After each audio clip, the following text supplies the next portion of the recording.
Hello once again. Ngayon naman papakita ko sa inyo kung paano ko in-upgrade na napakadali at napakamura, simple yung simple para mas madali kong magamit itong mini grinder set ng KYK. So otherwise, ang tawag nila dito, ang isa pang tawag dito yung rotary tool. So parang ito yung Dremel actually. Gaya sa Dremel. So bakit ko in-upgrade, bakit ko pinalitan at ano yung pinalitan ko? Ito yun.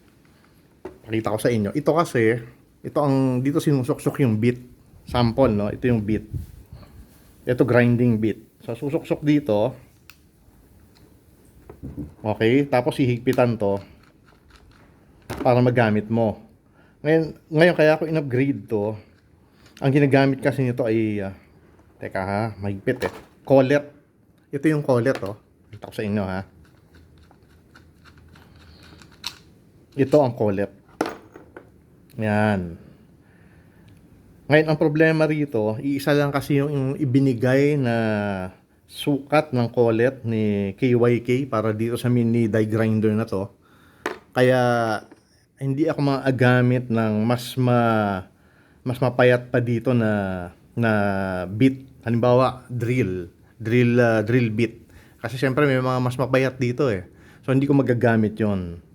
So, para magamit ko yun, actually, kailangan kong bumili ng collet na para doon, mas maliit dito. Actually, 4 na klase ang sizes ng collet na ginagamit dito. Kaya lang, masyado siyang hassle. Kasi pagka magpapalit ako ng drill bit at iba yung sukat nitong isusuksok ko dito, kailangan ko magpalit-palit pa ng collet. So, in-upgrade ko siya. Simpleng solution is yung ganitong klaseng chuck. Yung parang ginagamit sa malalaking drill. Ngayon, dun sa una kong review nito, sinubukan ko, pinakita ko sa inyo, no? Panuorin nyo na lang. Pinakita ko na yung chuck na ginagamit ko sa Dremel, hindi papasok dito, hindi kasya. Maliit yung sa Dremel. So, ano ba yung size ng sa Dremel? Yung sa Dremel, ang diameter nitong butas na to is 7 mm. Ang kailangan mong bilhin para pumasok ay itong 8 mm na butas. So, pakita ko sa inyo ha. Oh, ayan oh, sakto siya oh, pasok agad. Oh. Ayun oh. Oh, ayun oh. Hindi na ako mahihirapan pa na magpalit-palit pa ng collet kung ibang sukat ng bit ang isusuksok ko rito. So, kasi self-adjusting na siya. So, testingin natin ha. Oh, ayan.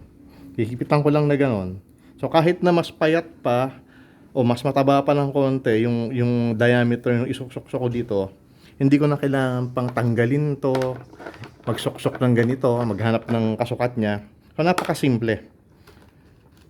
Yan. So tandaan nyo, no? Ulitin ko, ang kailangan yung chuck para dito ay 8 mm ang diameter para pumasok dun sa butas na susuksokan niya.